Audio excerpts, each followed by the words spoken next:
Hello, BookTube, and welcome to our Sunday read-along. Today we're doing Joseph Conrad's The Heart of Darkness. This is a Penguin Classic Deluxe edition with deckled edges and French flaps and illustrations all over by the great Mike Mignola, the creator of Hellboy. This is the front page. Here, I'll show you. Look at that. That is the back page. Look at that. And then the flaps, there's you can't judge Mr. Kurtz as you would an ordinary man. And there's a skull. And then the back is the horror. The horror. It's just awesome. I think the Penguin Classic Deluxe editions are often really, really well done editions, but this is one of my favorites. And Joseph Conrad, of course, he's not a native speaker of English. He wrote this novel in 1899 in English, in his third language. And it's the story of a man named Marlowe who is traveling up an African river through various colonial outposts with the end goal in mind of finding an ivory hoarder named Kurtz. And a large part of the book is just the vicissitudes that Marlowe encounters on the way to find Kurtz. And there's an unearthly quality about Kurtz once we do find him. Because in addition to the fact that Kurtz visually seems to slip out of view, you don't have an easy time latching onto him in the course of the book, unlike the rest of everything where Conrad is lavish in description. He's lavish in description with Kurtz too, but there's an evanescent quality to it. But in addition to that journey is also one of degradation, as Marlowe notices more and more of the horrors of colonial Africa, which was in full swing when Conrad wrote this book. And this has achieved an immortality that none of the rest of Conrad has. I don't really understand that. I know that critics sometimes get snooty about his later books.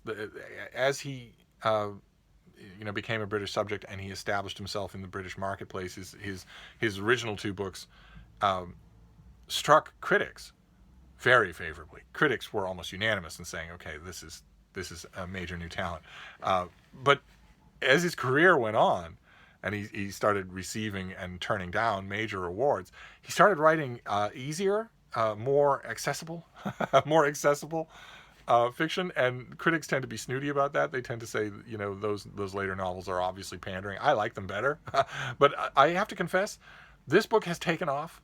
It is taught everywhere. It has, of course, been adapted many, many times, including most famously Apocalypse Now by Francis Ford Coppola, which removes the colonial setting entirely, and it somehow still works. And critics have often wondered about that. They've often, like for instance, this edition has an introduction by Adam Hochschild, who did King Leopold's Ghost, the terrific history of colonial Africa, of the Belgian Congo, and he wonders in his introduction, and so have a bunch of other critics, why that is, why that would happen, and also why it would work when you don't expect other books to be translocated in that way.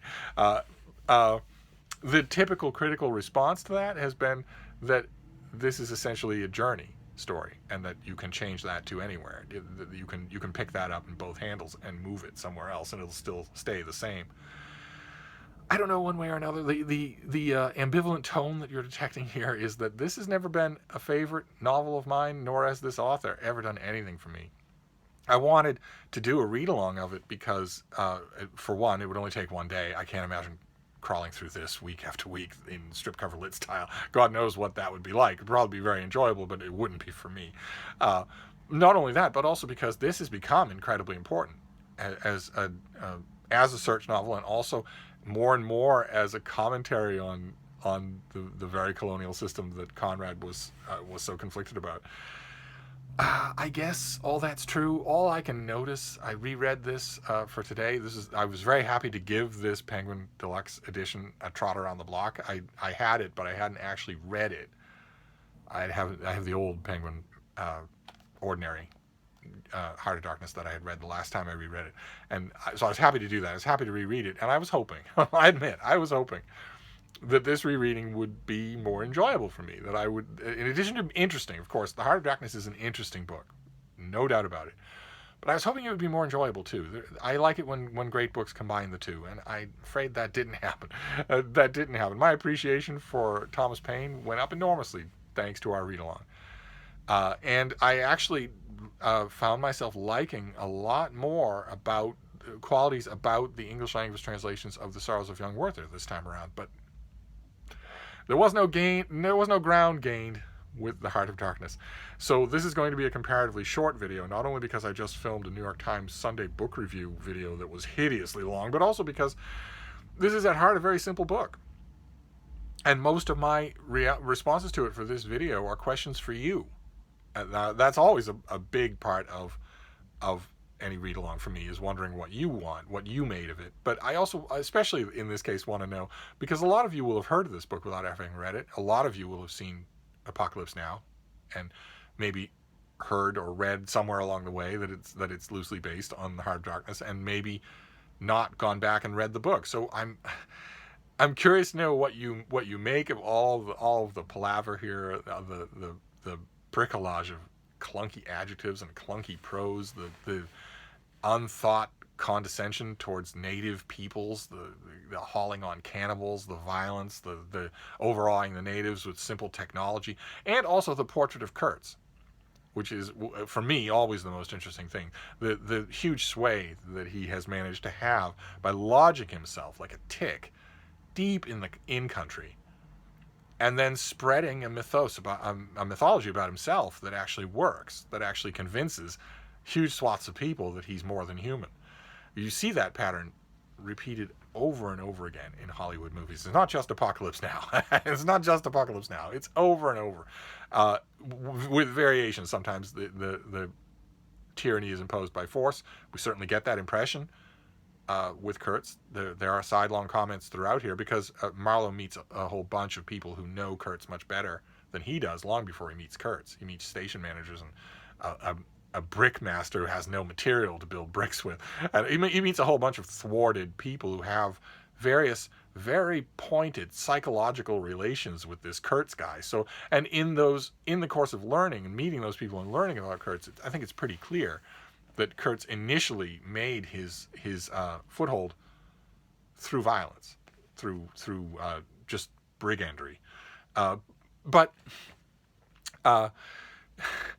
I was hoping that I would see more in this. I went into it with a wide open mind. I intend to do that with a whole bunch of authors in the second half of 2019, spurred on in part by BookTube. I intend to do that with a whole bunch of authors and just hope for the best. It didn't happen this time, and I'm wondering what the response was on your part. Did you like this? Did you enjoy reading this book for this week? I want to read you a passage, because Conrad can be good in his own leaden, elephantine way. He spent a lot of time observing the natural world. He spent a lot of time at sea, and brings some of that to bear in this book. There's a famous passage that's quoted often. I'll give it to you in full here, where he's talking to a character that he refers to as a papier-mâché Mephistopheles. And it says, "It seemed to me that if I tried, I could poke my forefinger through him and find nothing inside but a little loose dirt, maybe. He, don't you see, had been planning to be assistant manager by and by under the present man, and I could see that the coming that Kurtz had upset both of these people more than a little. He talked precipitously, and I did not try to stop him. I had my shoulders against the wreck of my steamer, hauled up on the slope like the carcass of some big river animal. The smell of the mud, of primeval mud, by Jove, was in my nostrils. The high stillness of primeval forests was before my eyes. There were shiny patches on the black creek. The moon had spread over everything a thin layer of silver, over the rank grass, over the mud, upon the wall of matted vegetation standing higher than the wall of a temple, over the great river I could see through the somber gap, glittering as it flowed broadly by without a murmur. All this was a great expectant mute, while the man jabbered about himself. I wondered whether the stillness on the face of the immensity looking at us two were meant as an appeal or a menace." You get a fairly good sense there of the pitch of lowbrow melodrama that runs throughout this thing. Some of the descriptions of of what it's like to travel on a big, slow African river are pretty good. The joyless sunshine. There's one phrase here where the sunlight brings no joy. It brings no warmth, inner warmth. It brings heat, but no warmth, and a whole bunch of other the murky, implicit danger of the water. I have done that many times. Not just on the Congo, but also on there's another river, another African river that was very much on Conrad's mind when he was writing about this river, and also on the mighty Zambezi, every inch of the mighty Zambezi, and it's an amazing experience. It really isn't like rivers anywhere else. Not the sluggishness, because you can get that everywhere, but the menace, the walls of vegetation that just muffle sound and swallow it, and the sure knowledge that you have, especially the lower down towards the water your craft is, the sure knowledge that you have that water is teeming with menace. You just don't get that feeling in rivers, in major rivers or other places, even though it might be warranted. You don't get it, like for instance when you're on the Mississippi or the Missouri. But on big, flat, brown, slow, hot African rivers, all you have to do is, I mean, there are long stretches where the sides on either side, the only thing you're looking at is more river in front of you, all brown, all mud, and on either side, jungle coming all the way down to the river. So no banks, no rocks, no nothing, no life of any kind, except you know it's there. You know it's there. Not just hippos, but gigantic crocodiles, and sometimes even sharks. Disarmingly far inland, sharks. And snakes and all sorts of other things too. That world, the natural world that Conrad had experienced before he wrote this, is conveyed fairly well in the course of this book. But I gotta confess, I didn't get a whole lot of firecrackers out of this. So I'm throwing it back to you. I want to know what you got out of it. Did you enjoy it more than I did? That would be wonderful. Don't get me wrong. I'm not trying to downplay this in your estimation. That would be wonderful if you did. But I want to hear all about it. And I'm going to wrap up my discussion. There isn't much to it other than that. It's a journey. Marlowe eventually finds Kurtz. Kurtz eventually dies. and he has the famous line, Mr. Kurtz, he dead. And he has his famous line, his final line, the horror. But it all seems so heavy-handed to me that I was hoping for more and didn't get it. So I'll be interested to read your reactions, but that's all that I have to say about The Heart of Darkness. What's left is housekeeping. Read-along housekeeping, just in general. Now, the next book we're going to do for next Sunday, to finish out the Sundays in May, is The Prince by Machiavelli. This is another Penguin Classic Deluxe edition. We're going to read The Prince, and it doesn't particularly matter how you read The Prince. It's an hour's read, and you can read it in English translation. You can read it, in the original, any language translation, whatever you have to hand. We're going to discuss the history and the ideas. So your translation, Machiavelli could be a beautiful writer, but he isn't in this book. So you're not missing anything if your translation seems a little bit flat. So we're reading this next Sunday, but we also have to start thinking about June. And there's a choice. There's an idea that I want to float to you for June. Longtime viewers of this channel will know that every June I read the Iliad. I read Homer's Iliad every June. Last year, I did a read-along of the Iliad in June. I think that was last year, wasn't it? Or the year before that? I have done a read-along of the Iliad on this channel in June, where I just took all of you along. It's an age-old ritual of mine to read the Iliad in June and the Odyssey in August. And that naturally presents itself because one of the points that I have made on this channel over and over again is that the idea of saying, well, I read the Iliad last year, so I don't have to read it again this year, it strikes me as weird, absurd, arrogant.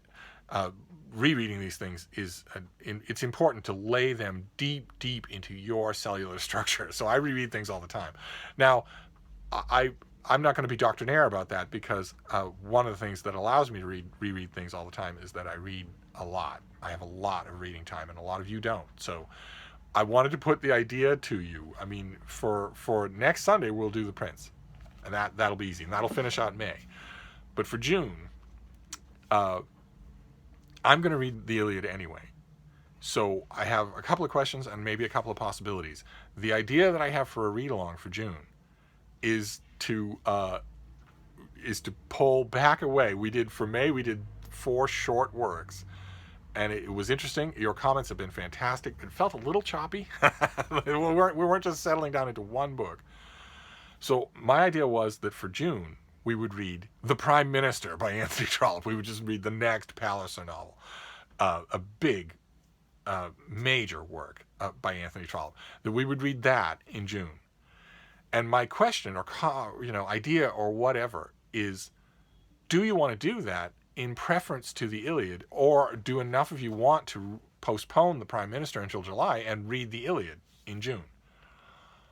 And if the majority, if a whole bunch of you really wanted to move back to Trollope, I have loved seeing in your comments how much you are coming to really, really like the world of Trollope. Maybe, and quite a few of you saying you didn't expect that would ever happen, and that you are eager to get back to that world. You're eager to get back to his particular narrative voice. I agree completely. He has an unmistakable narrative voice, and it's incredibly welcoming. It just takes you up in 2 hands.